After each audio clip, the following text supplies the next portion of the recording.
Hello, everyone. Today is Monday, February the 12th. I'm Ryan Hill. John Galantis. And you're listening to Clearview Today with Dr. Shah, the daily show that engages mind and heart for the gospel of Jesus Christ.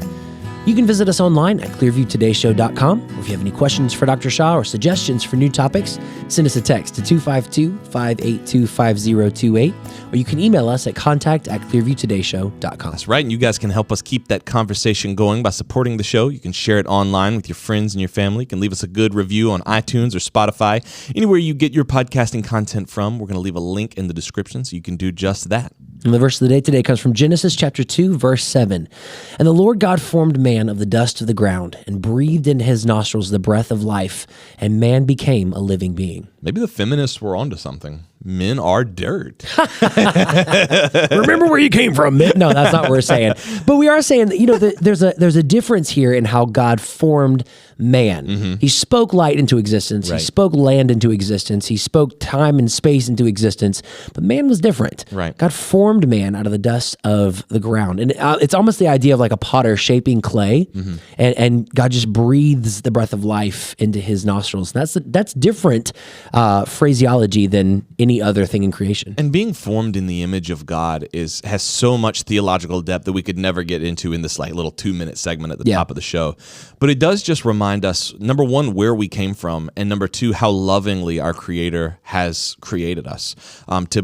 To know that God, like Ryan said, has breathed the breath of life into us, it makes me look at life differently. It makes me see my life as precious. Yeah. You know what I'm saying? It's not just something that I'm getting through. I have to just grit my teeth and get through the struggles of life. Life is something to be cherished and enjoyed. Yeah. And, kind of in that vein, I'm back in the gym, baby. So I was going to say, God's created us in his image, including our physical bodies, and we want to make sure that we're taking care of our physical bodies. And I've made according to Snapchat, you have been. I have made. So here's the thing. Did I ever get out of the gym completely?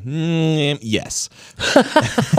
Some would say yes. I took a hiatus. I should not have. It was not a hiatus that I meant to take. It was not planned. Thanksgiving messed me up, but good. I ate way too much at like 2 or 3 different Thanksgivings. And then Christmas came. And so between Thanksgiving and Christmas, I was like, that is kind of the 1-2 punch of the holidays. Bad. Just all around harmful for my gains. Yeah. So Christmas came, and between Thanksgiving and Christmas, I was like, you know what? Let me just take some time to get all this off. Maybe I'll do some cardio here and there. And I did. I did like, a couple of days a week, but it was not regimented like the 4 to 5 day split over the week that I had been doing since like 2018. So that was pretty bad. Then Christmas came, and I did. I repeated my sin at Christmas. I ate way too much. And from Christmas all through January, my workouts were so spotty. I never got out completely, but I would take like a week off, and then I would do 2 days a week, and then I would take like another 2 weeks off, and then I'd go back and do like 1 day a week. Yeah, bad. Just overall bad. So I never dropped it. But now, starting this, I would say these past 2 weeks. Yeah. I'm back in 4 days a week, doing my chest on one day, doing my legs, doing my back and my shoulders, and then I can't remember what the 4th day is. I think it's all cardio. Nice. I can't remember. Nice. But yeah. Nice. You back in as well? I have been back in the gym as well. It's been, last year there was, a whole bunch of different factors, and I can throw up every excuse in the book. But the thing that really struck me is that, in the morning sometimes, because I'll get Elizabeth up and get the kids up and get them ready to go to school. Elizabeth's a teacher, so she's got to get there a little earlier. And then I've got some time in the mornings. Right. So that's when I'll go to the gym. And there's lots of mornings where I'm like, man, I just feel like I just want to lay back down. Mm-hmm. I just want to, just rest and relax for a little while. And it was that initial hurdle. But the thing that makes me like continue to go back to the gym is that I've never regretted going to the gym. Yeah, true. I've never gone to the gym and be like, man, I really wish I didn't do that. I really wish I'd stayed home and slept. Every single time it's like, I really feel better. Yeah. I really do feel like mentally, physically better. I feel there's clarity, like I can get through the day better. It's just more beneficial. Yeah, but I always regret laying in the bed. I do. Which is funny because it feels so good. Yeah, I can't tell y'all how good it feels for that alarm to go off. There's a spiritual application there. It probably is. There's a object lesson there for our spiritual lives. That stinking alarm will go off, and I'd like turn it off, and I'm like, I ain't going. Roll over. Yep. Those like 2 to 3 minutes are bliss. It's Yep. like heaven on earth. So good. Then I wake back up and then I'm like, oh, I should. Why did I do that? So I started going at night for that very reason. But here lately, I've been going maybe kind of 50-50 split, going in the morning, going at night. Yeah. I don't know if that's really harmful, but I guess we'll see. Yeah. Yeah. Dr. Shah's also back in the gym. Dr. Gaines himself is Dr. back in the Gaines. gym. I've That's been right. seeing it on Snapchat. He's been. I was looking at the Snapchat earlier. Let me see what he did this morning because I know he was in there. I remember. So we are on that workout app. Yep. That keeps. Look at that. I lifted the weight. So the workout app, when you finish, it posts the Gives you a little like these little image. stats. I lifted the weight of one elephant during my workout, 8,700 pounds. Nice. Dr. Gaines himself. Nice. 171 reps. Said he worked out for an hour and a half. Good gracious. He Unbelievable. probably in there talking to people. But yeah. Hey, he's so known around town that you go in the gym, everybody knows you. It's like, hey. That's one of the either benefits or drawbacks of living and working in a small town, depending on, I guess, your it's good, and then there are also extrovert some bent. special considerations Yeah, that fair you enough. have to know about. I want to check in with Dr. Shah and see how the gym's going for him. But write in and let us know what's your go-to hack for the gym. What makes gym life easier for you? 252-582-5028, or you can visit us online at clearviewtodayshow.com. We'll be back after this. Hey everyone, my name's Ellie, And I'm David. and we want to take a minute and let you know how we can actually serve you as you're listening to Clearview Today. The Bible paints an extraordinary picture of who we are as a church body. The mission of Clearview Church is to lead all people into a life-changing, ever-growing relationship with Jesus Christ. A huge part of leading people is praying for them. A big reason that Christians have unanswered prayers in their life is because they're not praying. 1 John 5:15 says, "And if we know that he hears us, whatever we ask, we know that we have the petitions that we have asked of him." If you're listening to the Clearview Today show, we want to know how we can pray for you as well. There's a number of ways that you can get in touch with us at Clearview and share your prayer request, but the best way is by texting us at 252-582-5028. You can also send us an email at prayer@clearviewbc.org, or you can download the Clearview app on iTunes or Google Play. On that app, there's a dedicated prayer wall that helps us to get to know what's going on in your life, how we can pray for you, and how we can take any necessary steps to get you moving in the right direction. Thanks for listening. Now let's get back to the show.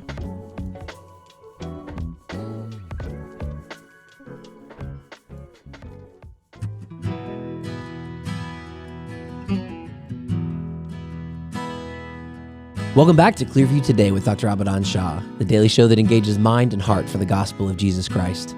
You can visit us online at clearviewtodayshow.com, or if you have any questions or suggestions for new topics, send us a text to 252-582-5028. That's right. We're here once again in the brand new Clearview Today studio with Dr. Abadan Shah, who is a PhD in New Testament textual criticism, professor at Carolina University, author, full-time pastor, the host of today's show. And if the Snapchats I've been looking at recently are to be believed, A PhD in getting these gains. a PhD in gains. Dr. Gaines is back in the gym, my friend. You were looking good. I'm dude. trying to get back in there. Dude, I've been seeing on Snapchat the past, I would say, seven days. Not 7 Yeah. days consecutively. but Right. Yeah. You've been back like 7 times in the past couple weeks. Yeah. Like it's been Just about that. Yeah. Yeah. You're looking Yeah. good, man. Well, thank you. How do you feel? Thank you. I feel good. It's good. I went try to kind of take care of my girth and worked on my diet and my eating habits. And once I brought my weight down to a certain level, now it's a matter of making that a lifestyle, and then also focusing on working out. Because if you work out, it's sometimes hard to lose weight. Mm-hmm. I'm not suggesting that you do that way, but for me it worked where I stopped eating as much, Mm-hmm. brought my weight under control, and ate the right things. And then now I'm going back to the gym. One of the cool things about that workout app that we're all on is you Right. can see your friends' progress and you can Yeah. kind of track alongside Right. each other. And it's just a fun thing that we all as a staff do together is get back in the gym. Camaraderie. It's, Yeah, that's right. It's encouraging too. To your friends, your brothers are in there working out, and it's like, man, I need to be in there too. I need to be taking care of myself, so I'm the best possible teammate for my team. Well, it comes right. across when you lead as well. I mean, when you look good, you feel good and you're confident and you That's feel right. like, I can do this. That's right. I can host this radio show today. Well, and today is a very special episode. Today is another birthday episode. We're talking about Mr. Lincoln. Abraham Lincoln. Oh, I thought today. you were going to talk about Lincoln Brewster. I thought Hold on one second. Let me check my notes because I thought Lincoln Brewster's birthday was today. You might have to cut Now, that. it may be Lincoln Brewster's birthday. I don't know that. Well, I that's saw not Lincoln, and true. that's right where I went. I'm It just sorry. says Lincoln. Do you want to sing happy birthday to Lincoln Brewster? I don't know if it's his birthday, so my planner says Lincoln's birthday. I'm guessing who else but Lincoln Brewster. Well, it is Abraham Lincoln's birthday. I'm looking at February the 12th. You know what's funny is there's a ton of people right now, like young worship leaders, who are like, who is Lincoln Brewster? Yep. Guarantee they have no. Yeah, clue you who this just guy yourself saying Lincoln Brewster. is. Best thing to happen to worship guitar since I think, I don't even know, man. Probably ever. Yeah. Probably ever. But I don't think it's his birthday. No, it is, however, Mr. Abraham Lincoln's birthday today. He was born in the year 1809. Mr. President. Happy Mr. birthday. President Abraham Lincoln, which also leads us to today's main topic. Today is Dr. Shah's book club. Yes. We haven't done a book club in feels like a month. Ain't that crazy? Funny how that works. But on the book club today, Dr. Shah, I know you're talking about a book that has to do with Abraham Lincoln's life. That's right. Well, a few years ago, we took our family. I was just trying to make sure I had all my information right here. We took them not to Lincoln's birthplace, February the 12th, of course, Hodgenville, Kentucky, but this was in his boyhood home, which is a national memorial, and this is in Indiana. Pigeon Creek, Indiana, and that's where we went with our family, with our kids, walked around. I'm trying to find some of the pictures here right quick because we had a great time. And his father, Thomas Lincoln, he had lost two homes previously in Kentucky, and then now, that's where Lincoln was born in Kentucky, and then, of course, moved to Pigeon Creek. And we took the kids there, walked around, saw some of the things, and watched these videos and all that. And it was quite an awesome sight. Was that when they were younger you did that? Yes, Wow. yes. And what I was looking for, and I found it right here, is they have these beautiful, almost looks like you're in Washington, D.C. If you go by the mall and you see the various, I guess, statues and things like that on the wall and depictions of points in times in American history. This is points in times in Abraham Lincoln's history, Ooh. his Oh, wow. life. Yeah. Wow. So him in Kentucky, them in Indiana, in Illinois, in D.C. So all these things are there. And then also you have the, whose gravesite is there? I had that just a moment ago, but I believe his mom is buried there, if I'm not wrong. In his hometown? Yeah, in this place. Okay. Yeah. Wow. Yeah, that's right. She was buried in a gravesite behind the family cabin, next to the Lincoln's closest neighbor, and her name, Abraham Lincoln's mother's name was Nancy Hanks Okay. Lincoln. So we went by her gravesite. Nice. Yeah. I bet that was fun. Do you remember about what year that was that y'all went? This was in 2009. Okay. Yeah, Quite 2009. a bit ago. Yeah, Maybe time for another visit. I'd love to go see his hometown. Yeah, yeah, cool. yeah. This is his boyhood home. Mm-hmm. So there was his birthplace, and there's something there too.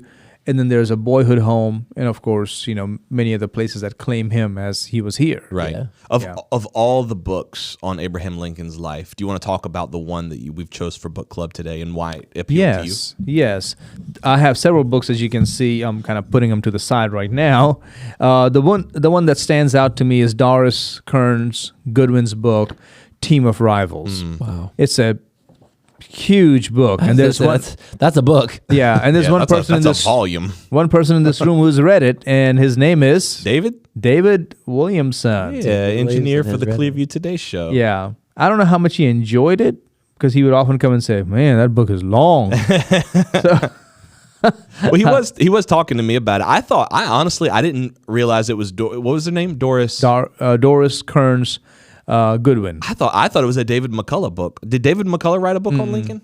No. Okay, I got confused there. I thought for sure that when you said that Arthur's name, I was like, oh, that is not what I was thinking. No, this book also became the movie Lincoln, starring. It was based Daniel on Day-Lewis. based on Team of Rivals. Yes, starring what's his Daniel name? Day-Lewis. Daniel Day-Lewis. Yeah, right. Daniel Day-Lewis. That's one of those movies that really took me by surprise because I'm sort of like that, and that's why I like authors like Doris and what is you said Doris Kearns? Kearns Goodwin.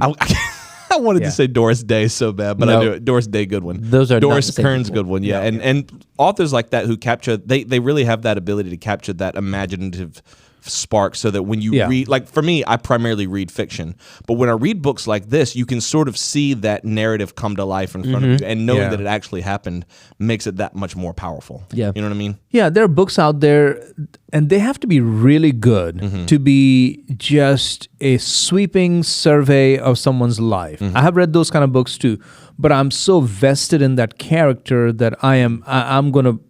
It's not going to be a drudgery to go through that Right. book. Yeah. Right. I'm going to love it. I'm going to love every bit of it, learn things about this book, all that stuff. But then there are books that when they do that, this entire historical sketch of this person's life, every place they went, everything they did, that it's like, I'm not into this. Okay. Yeah, it's kind of a chore to get through. Chore to get through. Yeah. It's like you keep waiting to get to the good part. Yeah.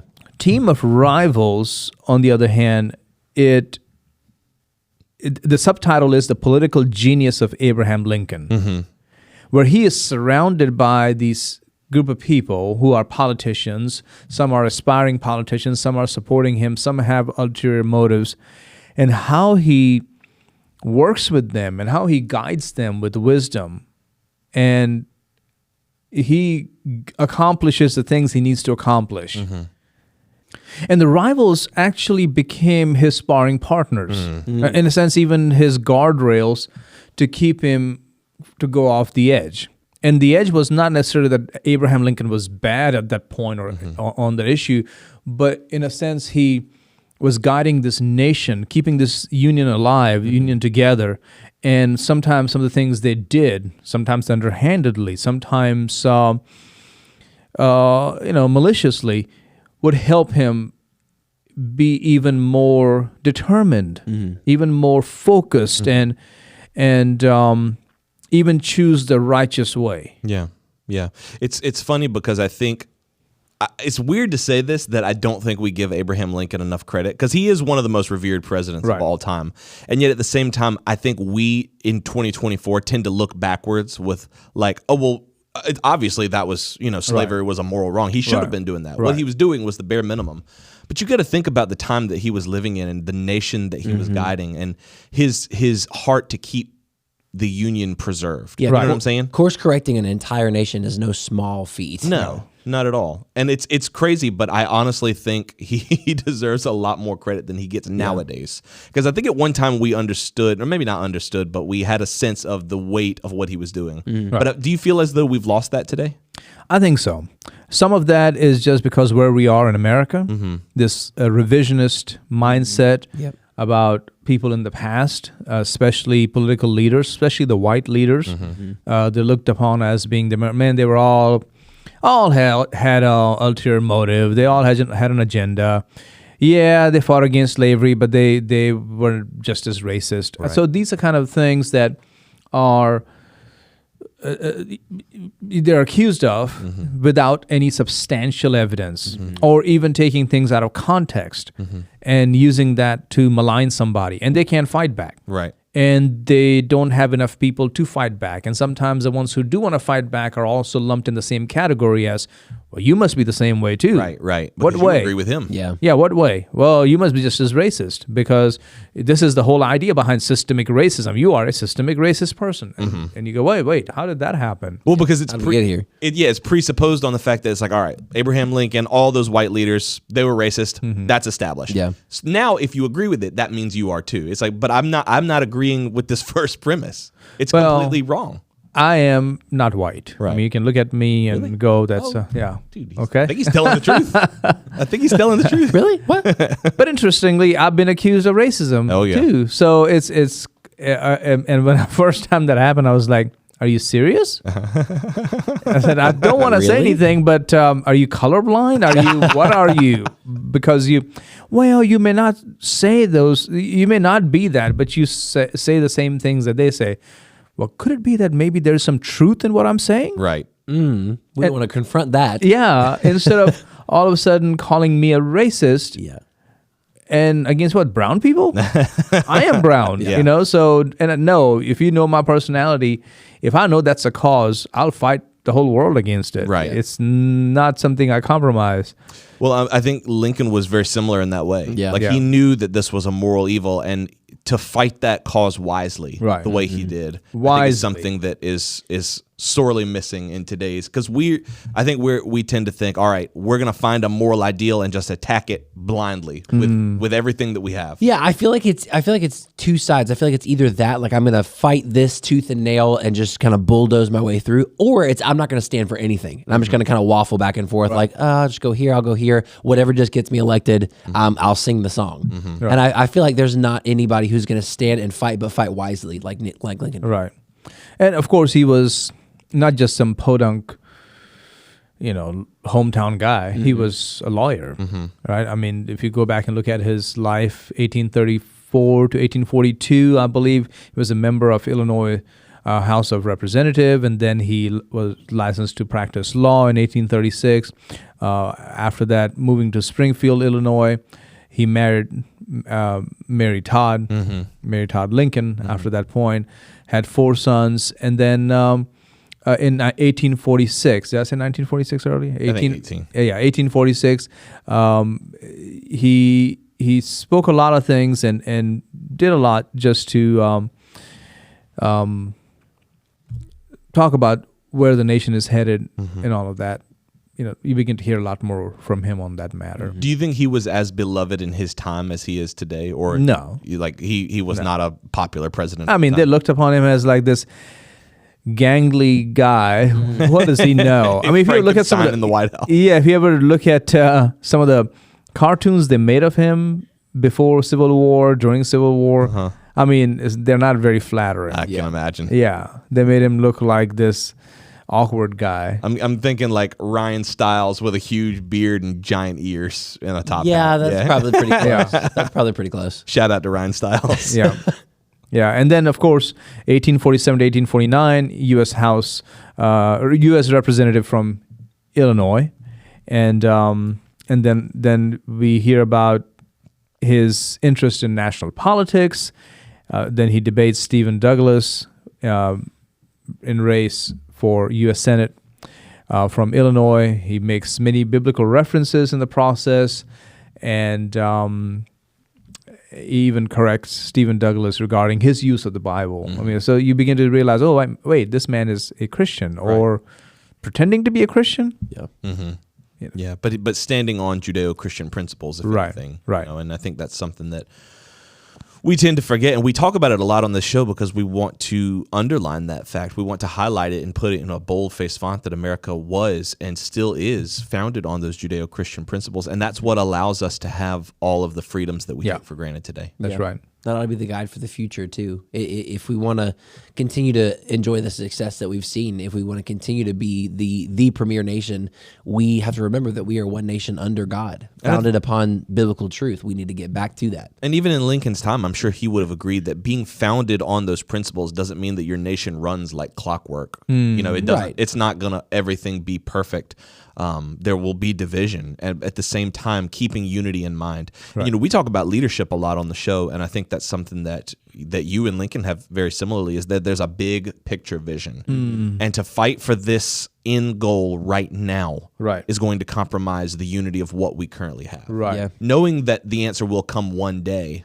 I mean, I guess in a way with the secession, history kind of forced his hand, but he still knew that this fight had to be done wisely. You know what I mean? Right. I totally agree.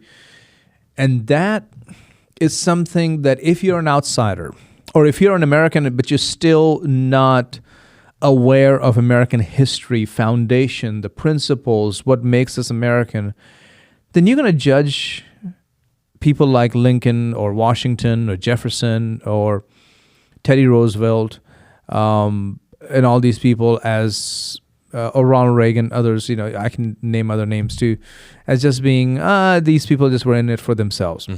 But if you get beyond that and really invest your time, spend your time learning about them and get into it. I'm not saying I am the most well-versed person in American history, but I really tried it to study it and read the key books and learn about these key figures. And what I find is that they genuinely had a heart to see this experiment, the American experiment, succeed. They wanted to see it succeed. They wanted to see this nation that is unlike any nation in history, where people are part of the nation not because of the color of their skin. They're part of the nation because of the ideas behind what makes an American. Yeah. The liberty that we have in this nation, the freedom, the dignity we have. Of course, immediately somebody may say, but you don't realize all the ills of our society and all the bad things that have happened. Oh, yes, I'm aware of all that.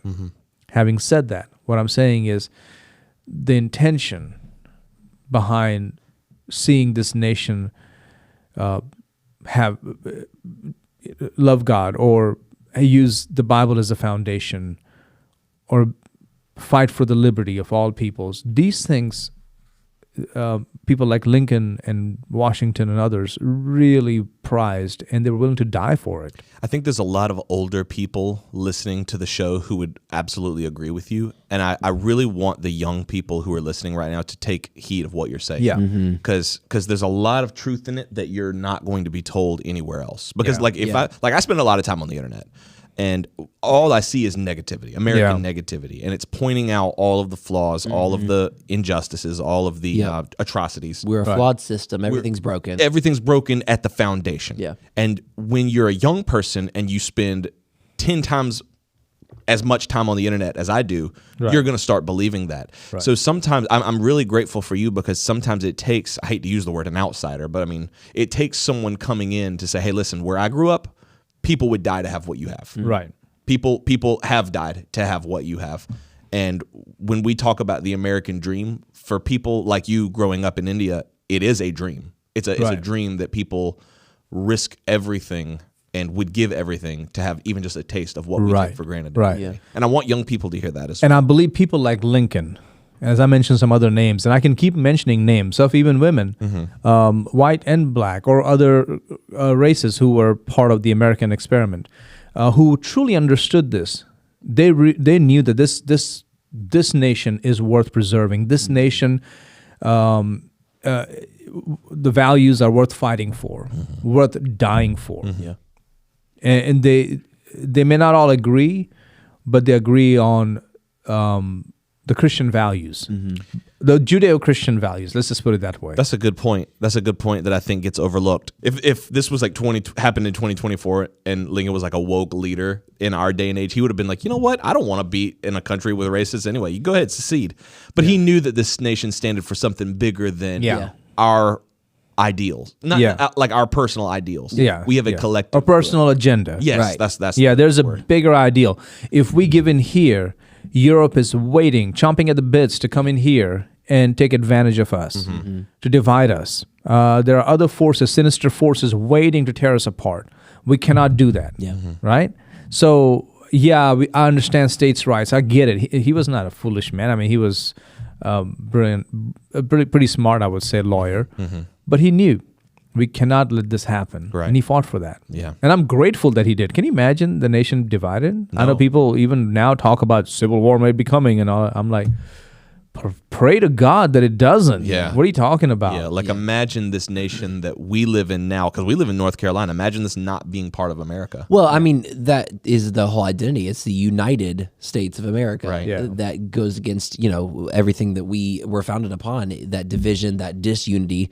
And Lincoln recognized that and recognized it was something worth fighting for. And I can imagine that would be a hard choice because it's like, yes, you have freedom, but no, you will not secede from this union, and we'll fight to keep you here. That's right. Because we know ultimately that this is the greater good. Yeah. He said that in 1861 as he was leaving Springfield, and at a train depot, he gave this powerful speech, and he included these words that without the assistance of that divine being, I cannot succeed. With that assistance, I cannot fail. And same year, 1861, March the 4th, he was elected. He was inaugurated, I should say, as the President of the United States. And April 12th was the firing on Fort Sumter. Civil War begins. Wow, that was in South Carolina. Charleston. Yeah, Is that where you? That's where you're from, right? Have you been to Fort Sumter? Really? I have been to Fort Sumter. I've never been. I've alwave wanted to go. It's pretty cool. It's like I've walking been there into too. history. Yeah, I've been there too. It's That's pretty amazing. Cool. Wow. We're running a little short on time, but do you have some? You had some other books on Lincoln. Yes, of course. Yeah, and again, there's so much I want to talk about him because I admire him as a leader, especially these days when sometimes even conservatives will talk trash about Lincoln, and I'm thinking, why are you doing that? Right. Oh, because of this and this and this, and I think they're misrepresenting him. Oh yeah. Yeah. They're misrepresenting. They're taking bits and pieces of what he said or what he didn't say, and then before you know it, it's like he ends up being this very odd character who was no good, but he just took advantage of this and wanted to be so and so. I mean, that's not true. Let me just give you an anecdotal story. After Lincoln died, I mean, Mary Todd Lincoln struggled. I mean, she struggled. She ended up living in a hotel room. Really? Right. I mean, it was. I didn't know that. Yeah, she went really downhill. His sons, I mean, it didn't end well with them either. I mean, it was not something that you say, wow, no, they really. Not the glorious ending for the Lincolns we envision. No. Yeah. Not like the Star Wars ending where everybody gets their medal and smiles. Not at all. Not at all. I have this book right here. I have several books, by the way. If you ever want to read about his spiritual life, well, that's one thing people attack all the time. He was not really a Christian. Christian historians do that. Really? Yeah, and sometimes I'm like, well, I don't know which sources you're reading, because if everything you're going to doubt and subject to your own historical critical inquiry, then everything will seem like subject to suspicion. Right. You know? That's sort of, yeah, that's sort of If the you're vibe. looking for something suspicious, you're going to find it. Yeah. Elton Trueblood wrote a book called Abraham Lincoln, A Spiritual Biography. Good book. I've looked through it before. There's also this one right here, Abraham Lincoln, Wisdom and Wit. And there are many such books out there, by the way, on Lincoln's wit and wisdom. But here's what he said about the Bible. He said, in regard to this great book, I have but to say, it is the best gift God has given to men. All the good Savior gave to the world was communicated through this book. But for it, we could not know right from wrong. All things most desirable for man's welfare, here and hereafter, are to be found portrayed in it. Amen. That's a mark of great leadership, is when they always go back to God's word. Yep. Right, yeah. And there's so many other things that he said was so powerful. Here he says, I have said nothing but what I'm willing to live by, and if it be the pleasure of Almighty God to die by. Wow. That's pretty good. Beautiful. Yeah. I And love of course, we know about the 4 scores. 7 years ago. Yeah. I used to have that memorized. Yeah. I can't remember it. And I mean, he wrote that speech, and the other guy spoke for like an hour and a half or something. Something like that. Yeah. And Lincoln gave this little speech that he put together on a napkin and whatever, maybe some anecdotal stuff. They couldn't get a picture of it or something. Right. Like that. Yeah. And people remember that speech. Yeah, that's right. Shows you the mark of a great leader. The Gettysburg Address. That's right. If you guys enjoyed today's episode or you learned something about Lincoln, write in and let us know, 252-582-5028. Or you can visit us online at clearviewtodayshow.com. Don't forget, you can partner with us financially on that same website. Scroll to the bottom, click that donate button, and let us know it's coming from our Clearview Today Show family. Also, I want you to check out MightyMuscadine.com. They're the sponsors of today's episode. Got a great line of products for you. Use the promo code TODAY when you check out, TODAY. That's going to get you a discount, and a portion of that purchase is going to come right back here to your favorite radio show. John, what's coming up on tomorrow's episode? Getting closer and closer to Valentine's Day. You know what that means. We're going to be talking about, can we even say it on the radio? I'm going to say it. I'm going to say it on Christian radio. We're going to be talking about your love life, man. Scandalous. Sorry. Somebody was concerned. You Leading actually- into that, they were really concerned. You actually startled me for real. We're going to talk about how to let God guide your love life. It's so incredible to let God into every single portion of your life. And there's portions of our lives that we tend to keep for ourselves because this is private. Listen, God is the Lord of everything, every single part of our life. We're going to be talking about that a little bit tomorrow. That's right. Can't wait to be there. We love you guys. We'll see you tomorrow on Clearview Today.